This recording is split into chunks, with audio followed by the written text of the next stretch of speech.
everybody. I am Debra Walton, Debra Walton Hill, if you know me as a married lady, but my show business name is Debra Walton, and I am the Associate Director of Thoughts of a Colored Man on Broadway. And I'm also your teacher's best friend. And I love how you had a late night last night and you still got up early to go downtown to actually do this. Of course, anything for you guys. Thank you. So can you give them a little bit of a background about your career and what you've done and how you transitioned from on stage to behind the stage to now associate director? Okay, sure. I started my career accidentally as a concert dancer. I grew up learning musical theater from my high school teacher, and I am still using all the techniques she taught me in high school. Like I said, went to college. I actually dropped out of college because I couldn't afford to stay. But one of the teachers that was there told me I should audition for a dance company. And I never had any desire to be a part of a modern dance company, because the only modern dance I had ever seen was that of a pregnant woman in a wheelchair rolling around to telephones ringing. Yeah, I was like, not doing that. So thank God the company that I ended up going to was kind of a sister company to the Alvin Ailey company here in New York. So I danced with Dayton Contemporary Dance Company for about 4 or 5 years until I straddled the fence to go back to my true love, which was theater. And I auditioned for a show called From the Mississippi Delta, and I got the part. And it turned out to be a union play, which I didn't know what that meant, but I did the play and it went so well. The writer of the play asked me to move on with the play. So I was released from the dance company and I started my acting career as a performer with the show From the Mississippi Delta. From there, I ended up at some point going, I'm going to move to New York. And but I actually got to New York via Wichita, Kansas. There's a wonderful theater program there called the Music Theater of Wichita. And I had nothing to do. I got on a bus from Milwaukee, Wisconsin, where I'm originally from, and auditioned for the Music Theater of Wichita. I was auditioning for Lola in the musical Damn Yankees. And somehow I ended up being Anita in West Side Story and Minnie Faye in Hello, Dolly. So I get there, I meet this wonderful person called Byron Easley, who is one of my dance partners and co-stars. And he just happens to live in New York, and he just happens to be leaving New York to tour in a performing company of West Side Story around the world. And he needed someone to take his apartment. So I stepped in, and that was my move to New York. And my first national tour that I booked was Joseph and the Amazing Technicolor Dreamcoat, where I met that lady over there. And we've been friends and sisters ever since. Since then, I've done Broadway shows. I've traveled around the regions, around the United States, doing plays and musicals and regional theaters. And that's kind of been my journey, off and on Broadway. Also touring, like I said, on tours and doing things around the country. And so how did I end up as the associate director of a Broadway show? I have no idea, but you get to know people. And one of the gentlemen who was producing the show, we used to go to dance class together, and we talked about being producers together. And so he was in a show. I came to see it. We thought it was a great show. The show was called Thoughts of a Colored Man. This was about 6 years ago. We were talking about how do we produce this show. He was an actor. I was a traveling actor. And we went to producing classes. And then I got another show called, what was the name of the show? What's the one woman show I do, Renee? What? Mr. Joy. Mr. Joy. Mr. Joy. So I took a different path, stayed on the acting path, and he stayed on the producing path. And 5 years later, he's full on producing the show and calls me up and says, hey, I know you do this with shows you're in unofficially, but will you please be my associate director of this Broadway show? And I was like, who are you talking to? And he goes, I need you to be my associate director. And I said yes. And here we are, Thoughts of a Colored Man on Broadway at the Golden Theater in New York. Ta-da! So I love her story. She's so humble, but she's worked with like, Harry Connick Jr., all the supers, all the greats, Chita Rivera, you know, Chicago. Like she's done just about everything 5,000 times. And I'm so super proud of you. So what I would love to do, Deborah, really quickly is I want to have them go around and introduce themselves and then maybe ask you a question. So Great. I have to pop off and leave, right? So we'll start this way and we'll go with Julian. Hi, I'm Julian. Hey, My question for you is probably, what is the thing you are most proud of that you have done in your career? wow, that's major. Well, the most taxing and most, oh my God, I can't believe it, do it thing that I've ever done was the one-woman show called Mr. Joy, written by Daniel Beatty. And it's a one-person show where I play 9 characters, and they are men, women, children, ranging from Black, white, Asian. I play an entire neighborhood. And that is probably one of my proudest moments of my performing career. My name is Ananya, and the question I have is, I know the business and Broadway and just like the music industry, it's very competitive. So what advice do you have for someone who wants to go into that? I would say learn everything you can. And when you think you've learned it all, keep learning. Because what I've discovered is I didn't finish college. And I always felt like, oh, someone's going to find me out. And not, I'm like the whiz behind the curtain. They're going to go, you're not really like a professional. You didn't finish college. But what I realized was I didn't finish college, but then I went pretty much right into the national tour of Joseph and the Amazing Technicolor Dreamcoat. But just because I had gotten a big national tour didn't mean I couldn't keep learning. So what I tell you now is learn everything you can, as much as you can from whomever you can. And you have an incredible source there with you, with Mrs. Liciaga. She is a phenomenal source of information and talent. And I would say the hardest part about doing this business is not knowing enough. So, like I said, when you think, oh, I've got that song, or I can do this, see if you can do something else also, because everyone here can do exactly what you can do. The question is, can you do it better? Yep. If that makes sense. Yeah, it does. Thank you. Sure. Hi, I'm Imani Larkin, and I'm a junior at Tower Hill. My question is, what do you think the value is, and I guess like mastering several different skills like reading, acting? Wait, let me turn up my volume, because I think, yes, that's good. Can you repeat the question, please? Yeah, of course. Like, what do you think the value or the importance is in mastering many different skills like drama, dance, like music, singing? Okay, I think it's always great to master all of them if you can, but if your heart is set on one thing and this is what I do, this is what I came here to do, I was put on this planet to do that, I would say master that first. And if that's where your heart leads you, then that's where you go. I am a actor, dancer, singer. I've made my profession and career and built my career on doing all 3 of those things. I'm trying to think, am I a master of one particular thing? So I think it depends on who you.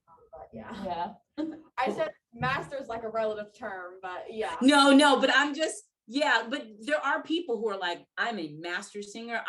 My craft is acting. I don't move out of that lane. So I totally understand what you mean. But I'd say if there's one particular thing that is drawing you, go towards it. If it's 3 things, do it. If you have the focus, if you have the drive, do it. And it is 3 or more, because she blew me away, Deborah, back in September. She writes, does her own poetry, spoken word. She is so eloquent with her words, writing. I think that, you may have like a screenwriter or a Broadway writer, and she is like a literal true triple threat. Like her turnout is here. She can do 12 pirouettes from, I'm just playing around, Miss Renee. She wants to learn how to do choreography. So, you That's phenomenal. know, she. So what I would say, first of all, you need to see Thoughts of a Colored Man because it's slam poetry. It's slam narrative. This is a new genre of theater Keenan has created, if you will. And yes, whatever leads your heart the strongest right now, follow that. But make sure you continue to hone each and every one of those skills because you will use them, they will come in handy, and they will put you ahead of the game in this race. Thank you so much.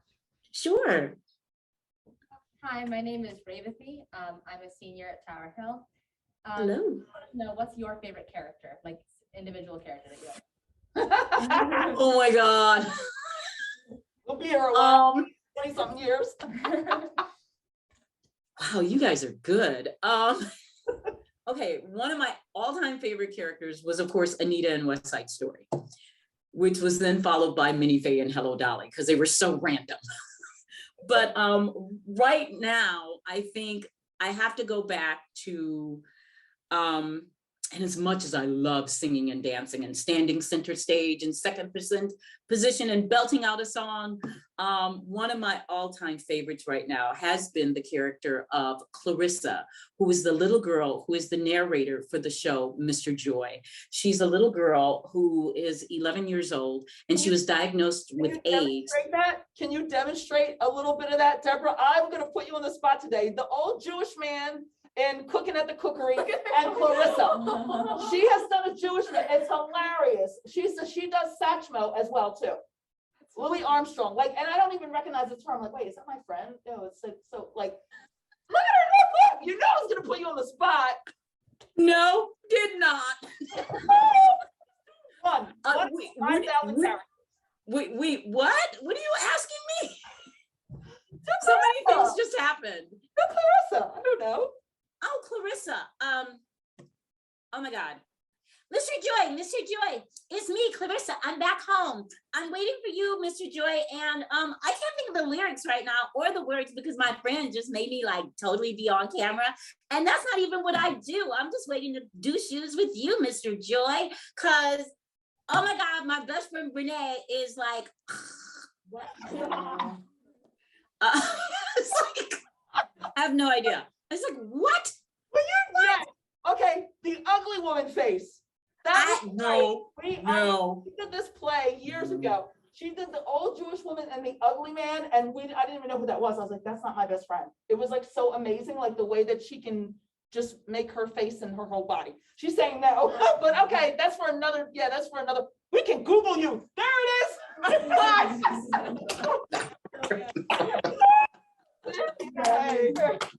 Okay. So not doing. All right. So next. Hi, I'm Delaney. I'm also a senior, and my question is kind of similar to Revathy's, but what is your favorite Broadway show that you've ever done? That I've done? Oh, I'll say Pajama Game, and with Harry Connick Jr.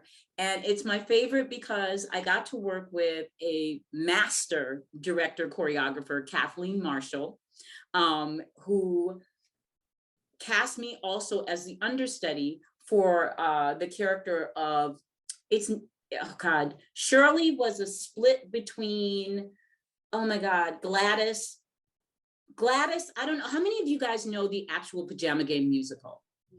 Yeah, okay, so this story is irrelevant right here, but what I got to do is, if you look it up, there's a very famous dance number from the show Pajama Game called Steam Heat. And it was done, I think, by Carol Haney in the movie. And I got to dance this really, really legendary dance number because I was the understudy for the woman who was doing it.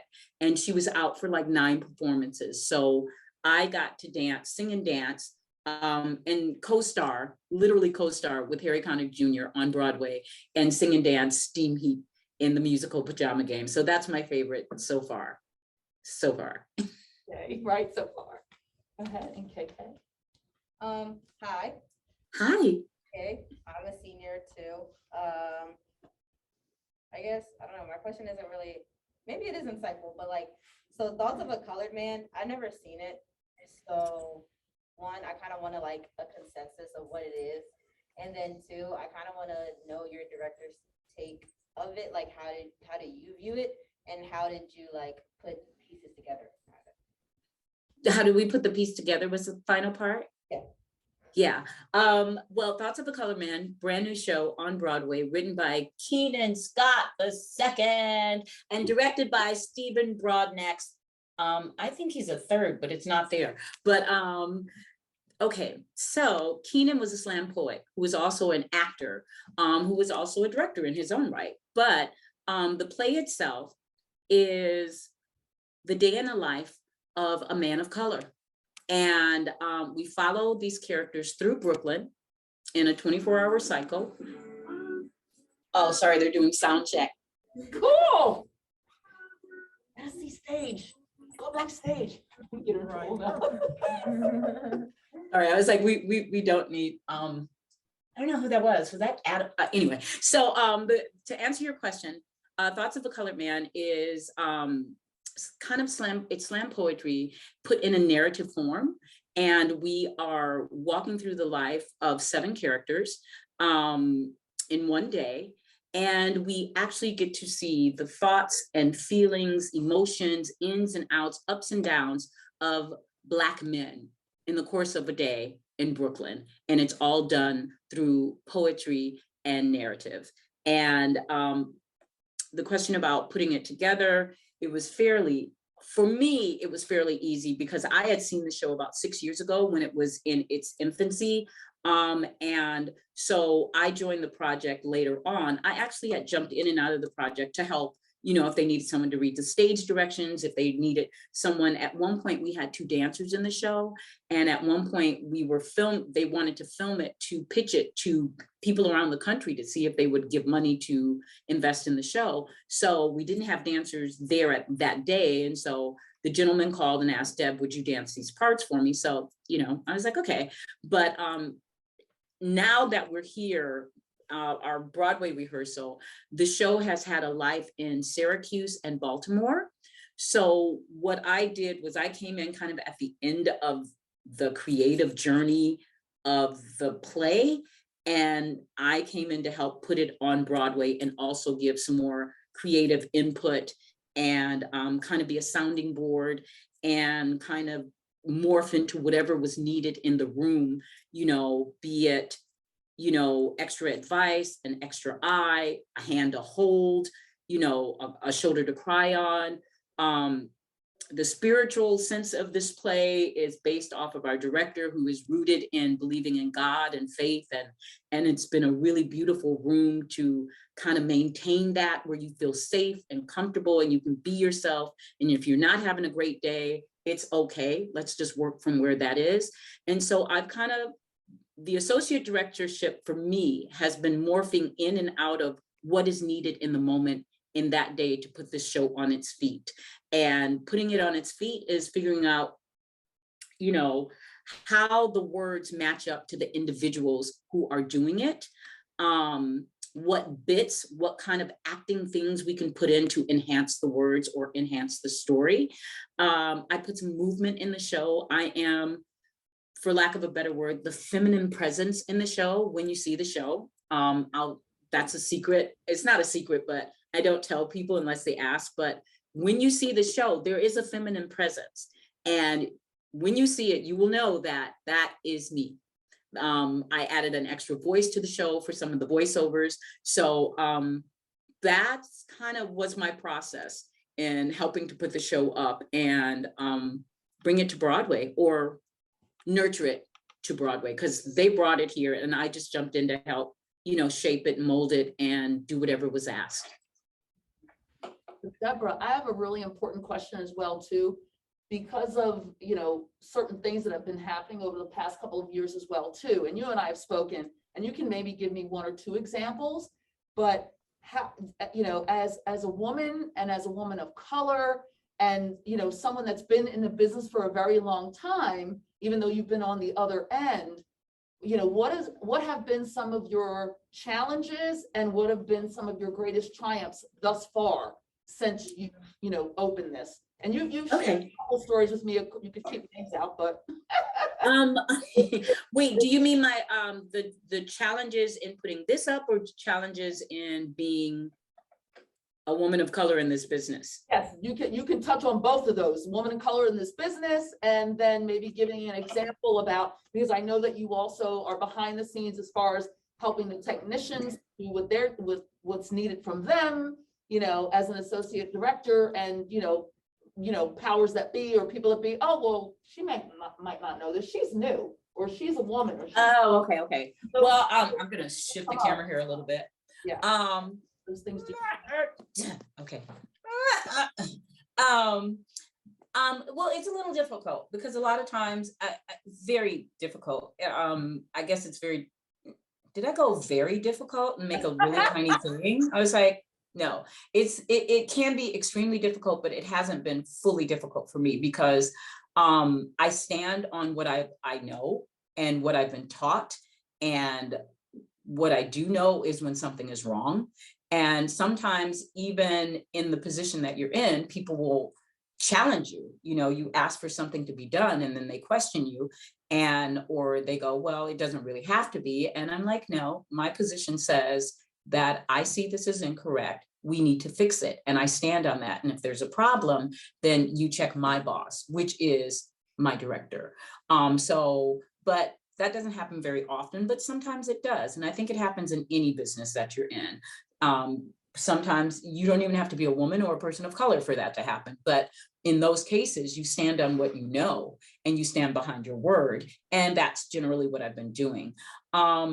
Challenges as a woman of color in the business. Well, I don't know how many Broadway shows you've seen in life or shows in general. Generally, there are not a lot of Black people in the shows. There's one or two. And I felt very lucky when I met Renee because there were like 5 of us or 6. Hi, yeah, it was like, oh. I was like, wow, there's more than one person. I mean, because in Pajama Game, there are only 2 people of color.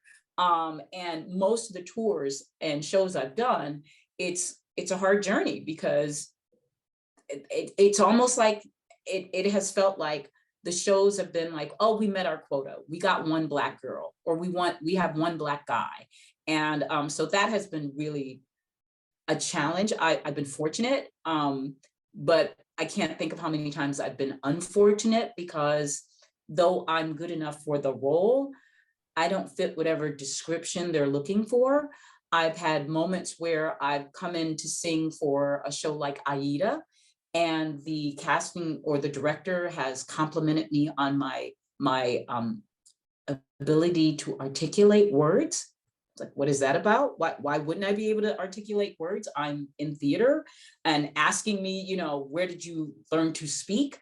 And I'm thinking he's asking me what school I went to. And then I realized he's like, oh, you're a Black person. You speak clearly. And I was like, I don't want this job. Thank you very much. I mean, so things like that happen. And then things you don't even really see, but it's a challenge. It is a challenge. And with everything that has been going on in the world today and the unfortunate death of George Floyd, I feel like people are waking up and trying to make a difference in this world and correct some really, really ancient wrongs.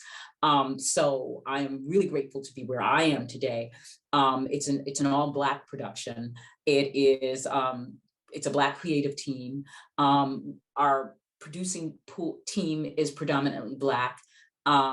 It's really making history because that has never happened on Broadway, where you have an all Black cast, a Black directing team. Say that again. What? It is rare. What? Production, That crew. Oh yes, we are making history because we have a cast of 7 Black men, with a Black writer, a Black director, and our producing pool is predominantly Black. That has never happened before on Broadway. So things are changing. Things are difficult, but they are changing. And I'm really excited to be a part of that change. And though I still consider myself straddling the fence because I never intended to be an associate director of a Broadway show, but I'm grateful, and it's been enlightening. It's been heartwarming. It's been joyous. It's working with Steve Broadnax III. And these men and the writer, Keenan Scott II, has been indescribable joy. And it's very rare that I can say that in this business. I love what I do. I will live and die to be a performer, but it's very rare that you find moments of just indescribable joy. And that's what it's been like working on Thoughts of a Colored Man. Yay, Debra. Ah, I miss you. Thank you so much. Thank Thank you. you. You Thank guys. you so much for sharing your words of wisdom, for sharing your encouragement. It's so funny. And I know Revathi, she's also a triple threat as well too. Amazing singer, speaker, sharp as a tack. I'm like, you can do whatever you want. That's what I told her. I'm like, audition. I was like, go be a lawyer and do this and do that. Let me tell you this. Don't let anybody tell you you can't do something you absolutely know that you can. That's right. I'll say it again. Don't let anybody tell you you can't do something you absolutely know that you can. Prime example, I didn't know I was short. I still don't know that I'm short, but I knew I wanted to do Chicago the musical. I knew I could do it. And I ended up doing Chicago the musical for 11 years. It wasn't until probably year 9 that I realized I really wasn't as tall as everybody else. But like I said, I knew I could do it if you give me. It's like I knew I could do the part. I could dance the roles, I could sing the roles, I could act the roles. And so when I finally ended up doing the musical, I ended up doing at least 3 different tracks over 11 years, but I also covered Mama Morton and Velma Kelly. But if I had listened to the people who were like, well, you're too short for that, or why are you doing that? Your legs aren't long enough. And I'm like, I don't even know what that means. I got legs, they move, I dance, I'm doing it. So I tell you all, whatever you think you can do and know you can do it. And just make sure you can back it up. Because I pride myself on proving people wrong who say I can't. Or say I never could or I never would. Don't let anybody tell you you can't do what you know you can do. And that includes parents, teachers, friends, family. I don't care. You were here to do what you love to do. It is your God-given birthright to be happy and be joyous and do what you want to do, as long as it's not hurting anybody else and it is fulfilling the destiny that you were sent here to do on this earth. Enjoy your life, enjoy what you do, and don't let anyone tell you you can't do it, especially if you know you can't. Yep. Woo woo. And how about that, everybody? Thank you so much, You're welcome. Debra Walton Hill. Right, I'm married. So nice to meet all of you. I'm so excited for you. Like I said, Renee is my best friend, but she's more than that. She's my sister and the best person you could have on your side. So just continue to like ring her brain for information, and she has multiple connections to people. If she doesn't know the answer, she can find someone who knows the answer. You know, if you find yourself in New York and you've got questions and you want to see or know something, she will give you my information. If you find you have more questions after this, let her know and I'd be happy to answer them for you guys. I really appreciate talking to you guys. Thank you. So I was telling them it's not just about, I mean, the academics is very important, and at this private school, they're doing physics and everything. It's Deborah, my brain's hurt. They're so super smart. The academics, the arts and athletics, they're doing it all. That's fantastic. Yeah, and then on top of that as well too, I told them, I'm like, yes, you can learn, but this is the best way, because I talk about you all the time. And a few of my other friends are like, oh yeah. I'm sorry, guys. I'm so sorry. But I wanted them to see you and to hear it, you know, from you, you know, instead of from me, oh, blah, blah, blah, blah. And having that connection, there's a network. So yes, they're learning everything here now, but there's a network. And especially for those that they're getting ready to graduate, Yeah, coming up, or if they want to see a Broadway show, or if they want to get a tour, or if they want to come under your wing or something, you know, or want to write, that's the connection, you know, that your teachers here at Tower Hill that we have, that, you know, no matter whatever you want to do, you do the best that you can do, you know. And as Debra said, don't let anybody tell you no. Oh, you're too brown, you're too short, you're too this, you're too, you're a woman. I gotta do it, right? Don't please, especially, and again, make sure you study, make sure you can back up your claim, because that's where I think I was able to get ahead. I was like, it's not like I can do it and then I really couldn't. No, I really could do it. And if I did know how to do it, I went and learned how to do it. So never stop learning. And like I said, absorb everything you can while you're in school. Use the resources, and know that the world is ready for you to come out and be great. And even if you're not great, come out and be who you are. You know what I mean? Because you don't have to strive to be on Broadway or this. You strive to be happy more than anything else in the world. Strive to be happy, and whatever that means to you, other than hurting somebody else, don't do that. But if you want to be happy, if you're happy singing in your kitchen and raising a family and being able to sing to your kids at night or whatever, if that's your joy, that's your joy. I once met a young lady on tour who we were doing Annie Get Your Gun Together. And I have always strived to be on Broadway. I want to do television and film as well. And I talked to her. Her name is Naomi Keku. She ended up being in the producers on Broadway. And I'm always talking about, being a star on Broadway or being in film and television. My thing now is I am definitely going to be in a Marvel movie, and not just as an extra. I'm going to star in a Marvel movie. I'm sorry. Forward to see. Totally. That's Wakanda forever, man. But in talking to Naomi, I was like, oh, don't you want to do this? Don't you want to do this? And she was like, no, I just want to be in the chorus and have babies. And I was like, wow. But that was her journey. That was her choice. That was her joy. That was her happiness. And it really made me go, right. Everybody isn't on the same path. Your path isn't the same as someone else. And you might not be striving for what the young lady or man next to you is striving for. Just strive for what you know makes you happy. And that was one of the most beautifulest things I could ever hear. She was like, I don't want to be a star. I just want to sing and dance in the chorus and have babies. I was like, brava. Because that's what I did. That's the route. Exactly. I was Right. I was like, you don't want to be a star. You don't want. Yeah. Literally, I'm always like, you don't want to do this. I'm going to be this. I'm going to be, and they're like, nope. I just want to have babies and sing and dance. I was like, gotcha. So again, follow your path, follow your happiness. Don't compare yourself to anybody else. Don't find your happiness and stick to it. That's what I say. Oh, we're just finishing out. Hurry up, come in, so you can ask a question. Because we have, no, this is, here, come over here, Rachel. Come over. Hi. This is Rachel. So, Hi, Rachel. How are you? Here, do you want to sit here, sit real quick? Okay, so, she had vocal ensemble. She was, Sorry. you can get in trouble. And then Those two were supposed to leave. They gotta go. But this is Rachel, and she had beautiful vocalist, beautiful singer. We were working on choreography for her for Dream Girls one night only. They were doing something, and she has an audition at Howard, right? You got your Howard.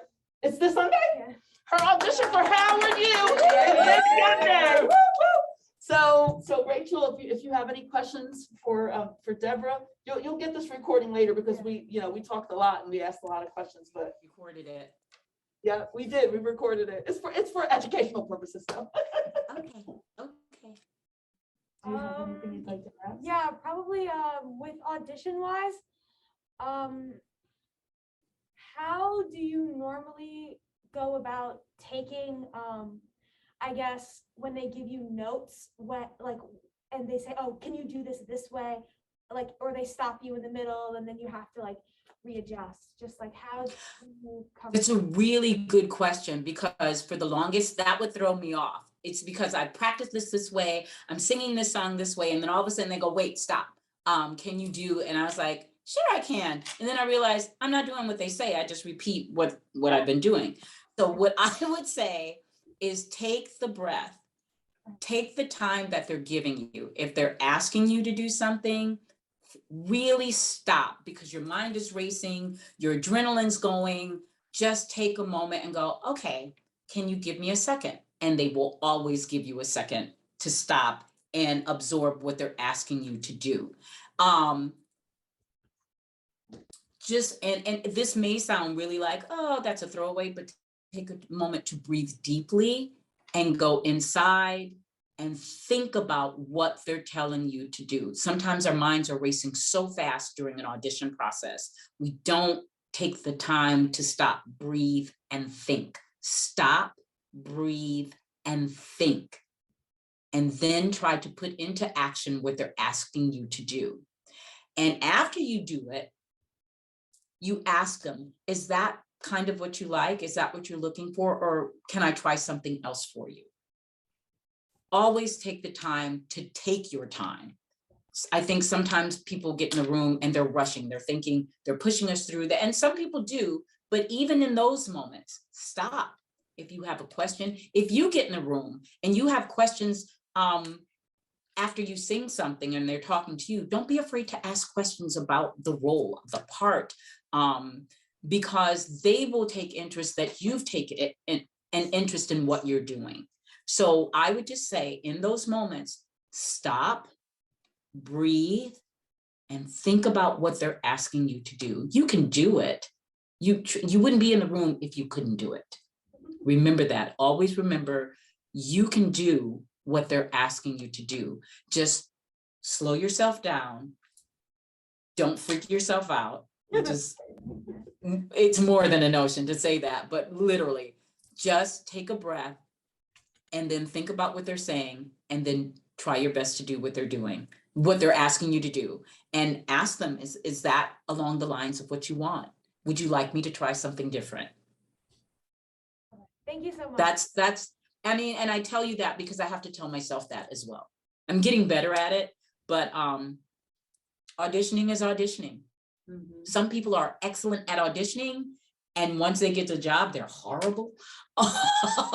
But some people are bad at auditioning and they are phenomenal performers. So we're trying to find the balance of, I'm a great auditioner and I'm a great performer.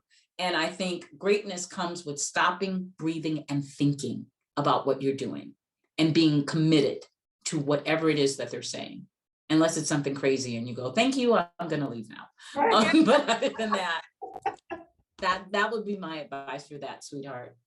Thank you so much. Awesome. Well, we have to go, right? I know everybody, we have to go because we're a little. Yeah, everybody probably has to go. I have second grade now. I leave, I teach upper school, and then I go to second and kindergarten. It's crazy.